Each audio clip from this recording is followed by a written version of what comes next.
ଆପଣଙ୍କର ଟଙ୍କା ପ୍ରତି ଆଟାଚମେଣ୍ଟ ନାହିଁ?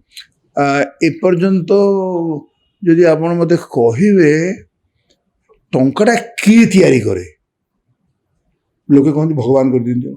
ମୋ ମତରେ ଟଙ୍କା ତ ମଣିଷ ତିଆରି କରେ ନା। ଆଚ୍ଛା, ଟଙ୍କା ଯଦି ମଣିଷ ତିଆରି କରେ, ମଣିଷ ଯଦି ଜାଣିଲା ଯେ ଟଙ୍କାଟା ତାକୁ ତିଆରି କରୁଛି ବର୍ତ୍ତମାନ, ସେତିକି ବେଳେ ଯଦି ସେ ସତର୍କ ନ ହୁଏ, ସେ ମଣିଷର ପତନ ହୁଏ। ଯମଦେବତା କ'ଣ କହନ୍ତି, ଟଙ୍କା ବେଶୀ ଦେଇ ଦିଅନ୍ତି। ଯଦି ଟଙ୍କା ନଦେବେ ସେ ମରିବରି, ମାନେ ମରିବରି ବୋପକୁ ଆସିବନି, ମରିବ କେମିତିଆ। ତେଣୁ ଯମ ହିଁ ଆମକୁ ଟଙ୍କା ଦିଏ। ଯେତେ ସବୁ କୋଟିପତି ଯାହାକୁ ମୁଁ କହେ ଧନ ପଶୁ, ସେଇ ଧନୀକି ମାନେ ଜାଣିବା ଉଚିତ। ବନ୍ୟା ଆସିଲେ, ମରୁଡ଼ି ଆସିଲେ ବା ଆପଣଙ୍କର ଭୂକମ୍ପ ହେଲେ ଗରିବମାନେ ବେଶୀ ମରନ୍ତି, ବନ୍ୟା ବାତ୍ୟା।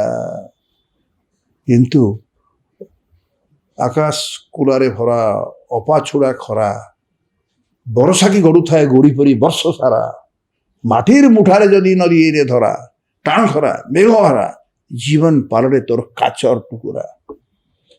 এইটা ଯଦି ପ୍ରସନ୍ନ ପ୍ରସାଣୀ କହୁଛି, ପ୍ରସନ୍ନ ପ୍ରସାଣୀ ଯଦି କହିଲା ଯେ ତୁମେ ଯଦି ସତର୍କ ନ ରହିବ, ତୁମକୁ ନିଶ୍ଚିତ ଭାବରେ କରୋନାରେ କୋଟି କୋଟି ଲୋକ ମରିଯିବେ। ସବୁଠୁ ଯଦି ଆପଣ ଗଣନା କରିବେ, ପୃଥିବୀରେ କମ୍ ସଂଖ୍ୟକ ମୃତ୍ୟୁ ହେଇଛି ଆଜି ଓଡ଼ିଶାରେ। ତାର କାରଣ ଜଗନ୍ନାଥଙ୍କ ଯୋଗୁଁ ଏବଂ ଆମର ମା ମାନଙ୍କ ଯୋଗୁଁ, ଗାଁ ଗହଳିର ଯେଉଁମାନେ କି ଫୁଙ୍କୁ ନଳାରେ ଫୁଙ୍କନ୍ତି, ଆମ ପାଇଁ ରାନ୍ଧନ୍ତି। ଫୁଙ୍କୁ ନଳାରେ ଫୁଙ୍କିଲେ କ'ଣ ହୁଏ ନା, କରୋନା ଯେତେବେଳେ ଆସେ ସେ ଏଇଠି ରହିଯିବ 5 ଦିନ, ଡେରି କରିଦେଲେ ଭିତରକୁ ପଳେଇଗଲା, ଆଉ ବଞ୍ଚି ହେବ ନାହିଁ। କିନ୍ତୁ ଫୁଙ୍କୁ ନଳାରେ ଫୁଙ୍କିଲେ ତାର ଗରମ ହାୱାରେ ତାତିରେ କରୋନା ସେଠି ମରିଯାଏ। ଏଇ ତତ୍ତ୍ୱ ଆପଣଙ୍କୁ କିଏ ଦେଲା? ମୁଁ ନିଜେ ଦେଇଛି, ମୋ ଅନୁଭୂତିରୁ କହିଛି ଭାଷଣରେ। ଫୁଙ୍କ ନଳା ଯୋଗୁଁ କରୋନା ପଳେଇଲା?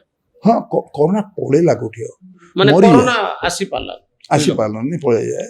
ଏବଂ ବର୍ତ୍ତମାନ ବି ଆସୁଛି ଏକ ସାଂଘାତିକ। ମୁଁ କହିବା ଉଚିତ ନୁହଁ, ମାଳିକା ଯାହା କହିଛି। କ'ଣ କହିଛି? ମୁଁ କାହିଁ କହିବି। ଧାନକୁଦ ବୋଲି ଗୋଟିଏ ଜାଗା ଅଛି ଜଗତସିଂହପୁରରେ। ସାରା ଜଗତର ସିଂହ ମାନେ ଯୋଉଠି ଥାନ୍ତି ତା ନାଁ ଜଗତସିଂହପୁର। ଧଉଳିକୁଦ। ମୁଁ ବହୁତ ଥର ଯାଇଛି ଜଗତସିଂହପୁର। ଆପଣ ଟିକେ ସେଇଠି ଯାଆନ୍ତୁ, 5 ଜଣ ଯାକ କେମିତି।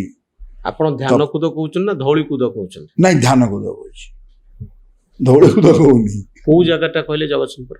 କୋଉ ଜାଗାଟା ମୋର ତ ମନେ ପଡୁନି। ଜୟପୁର ପାଖରେ, ତାରପୁର ପାଖରେ ସେଇଟା। ସେଠି କ'ଣ ହେଇଛି ଧ୍ୟାନକୁଦରେ? ସେଠି 5 ଜଣ କବି, ମାନେ ତପସ୍ୱୀ, ଯେଉଁମାନେ ମାଳିକା ଲେଖିଛନ୍ତି, ସେମାନେ ତପସ୍ୟା କରୁଥିଲେ। ସେ ତପସ୍ୟା କଲା ପରେ ସେମାନେ ଟ୍ରାନ୍ସ ହେଇଗଲେ। ଏବଂ ସେତିକି ବେଳେ ଅନନ୍ତ ଶୂନ୍ୟରୁ ଯେଉଁ ବାଣୀ ଆସିଲା, ସେ ବାଣୀ ଗୁଡ଼ାକୁ ସେ ନୋଟ୍ କଲେ। ଯେତେବେଳେ ଥିଲା ଏଥିରେ ସେମାନେ ଲେଖୁଥିଲେ ତାଳପତ୍ର ପୋଥିରେ।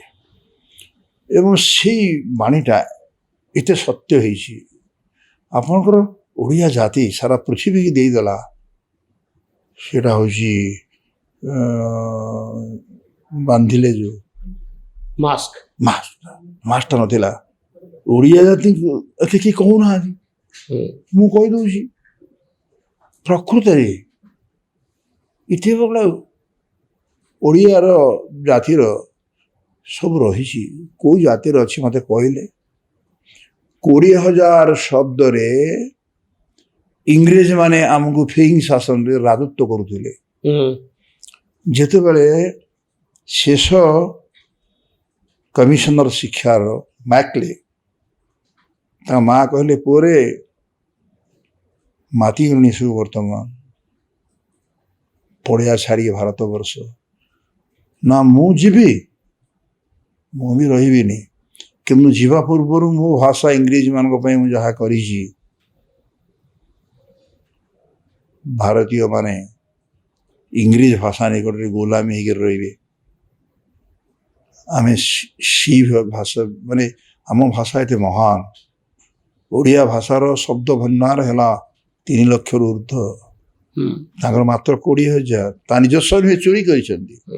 ତେଣୁ ଏଇଥିରୁ ଆପଣମାନେ ଭାବନ୍ତୁ ଟିକେ ଚିନ୍ତା କରନ୍ତୁ ଟିକେ ମୋଦିଜୀ କେତେ ମହାନ କାମ କରିଛନ୍ତି ଗୋଟେ ଓଡ଼ିଆ ଜାତି ପାଇଁ ଭାଷା ପାଇଁ ସଂସ୍କୃତି ତ ମୋର ଲାଷ୍ଟ କ୍ୱେଶ୍ଚିନ୍ ବାବା ଯେ ଆଗାମୀ 5 ବର୍ଷର ଦୁନିଆକୁ ଆପଣ କେମିତି ଦେଖୁଛନ୍ତି? ଆଗାମୀ 5 ବର୍ଷର ଦୁନିଆ ମୋତେ ଦେଖାଯାଉଛି କିଛି ଖରାପ ଦେଖିପାରୁନାହିଁ, ଭଲ ଦେଖୁଛି। ଆପଣଙ୍କ ନିଜ ଜୀବନରେ କ'ଣ ଆସିଥିବ? ଆପଣଙ୍କ ନିଜ ଜୀବନରେ କ'ଣ ପରିବର୍ତ୍ତନ ଆସିଥିବ ଆଉ 5 ବର୍ଷ ଭିତରେ? ମୋ ନିଜ ଜୀବନ ବିଷୟରେ ମୋ ନିଜ ଜୀବନ ତ ଆଜି ଜୀବନ ଚାଲିଛି। କିଛି ପରିବର୍ତ୍ତନ ଆପଣ ଆଶା କରୁଛନ୍ତି? ପରିବର୍ତ୍ତନ ମୋ ଜୀବନରେ କ'ଣ ଆଶା କରିବି? ଆଉ ନାହିଁ, ଆଶା ହିଁ ନିରାଶାର କାରଣ। ଆଉ ଆଶା ମୋ ପାଇଁ ମାନେ ଆପଣଙ୍କ ପାଇଁ ଯୋଉଟା ସୁବିଧା, ମୋ ପାଇଁ ଯୋଉଟା ଅସୁବିଧା, ମୁଁ ତାହାକୁ ଏଇଟା ଅସୁବିଧା ନୁହଁ, ତାହା ମୋ ପାଇଁ ଅଶେଷ ସୁବିଧା। ମୁଁ କାହିଁକି ନେଗେଟିଭଟା ଭାବିବି? ପଜିଟିଭରେ ଅଛନ୍ତି ଆପଣ? ପଜିଟିଭରେ ଅଛି ଏବେ ବି। ବହୁତ ଧନ୍ୟବାଦ ବାବା ପ୍ରସନ୍ନ ପାଠଶାଣୀ, ବହୁତ ଧନ୍ୟବାଦ। ଆପଣ ଅନେକ ଗୁଡ଼ିଏ କଥା କହିଲେ। ଆପଣ ଦୀର୍ଘ ଦିନ ଧରି ଓଡ଼ିଶାର ଜନଜୀବନ ସହିତ ସମ୍ପୃକ୍ତ, ଅନେକ ନେତାଙ୍କ ସହିତ ସମ୍ପୃକ୍ତ, ଓଡ଼ିଶାର ଯେଉଁ କ୍ଷମତା ପାଇଁ ସଂଘର୍ଷ ଚାଲିଛି, ରାଜନୀତିର ଯେଉଁ ଗହନ ତତ୍ତ୍ୱ ତା ସହିତ ଆପଣ ସମ୍ପର୍କିତ, ଓଡ଼ିଆ ଭାଷା ସାହିତ୍ୟ କବିତା ସହିତ ଆପଣ ସମ୍ପର୍କିତ। ମୁଁ ଭାବୁଛି ଆଜିର ଏପିସୋଡ଼ରେ ଆପଣ ଯେଉଁ କଥା କହିଲେ ଆମ ଦର୍ଶକମାନଙ୍କୁ ତାହା ନିଶ୍ଚିତ ଭାବରେ ତାଙ୍କ ମନକୁ ଛୁଇଁବ। ଆଉ ଆଶା କରିବା ଯେ ଆପଣ ଆଗାମୀ 5 ବର୍ଷ ଭିତରେ ଜୀବନର ଏକ ନୂଆ ଅଧ୍ୟାୟକୁ ସାମ୍ନା କରନ୍ତୁ ବା ଗୋଟେ ନୂଆ ଅଧ୍ୟାୟ ଆପଣଙ୍କ ଜୀବନରେ ଆସୁ, ଆଉ ଓଡ଼ିଆ ଭାଷା ସାହିତ୍ୟ ଓ ରାଜନୀତିକୁ ଆପଣ ସମୃଦ୍ଧ କରନ୍ତୁ। ବହୁତ ଧନ୍ୟବାଦ ଶ୍ରୀଯୁକ୍ତ ଡକ୍ଟର ପାଠଶାଣୀଙ୍କୁ, ଧନ୍ୟବାଦ। ମୋ କୃତଜ୍ଞତା ଅଭିନନ୍ଦନ, ନମସ୍କାର।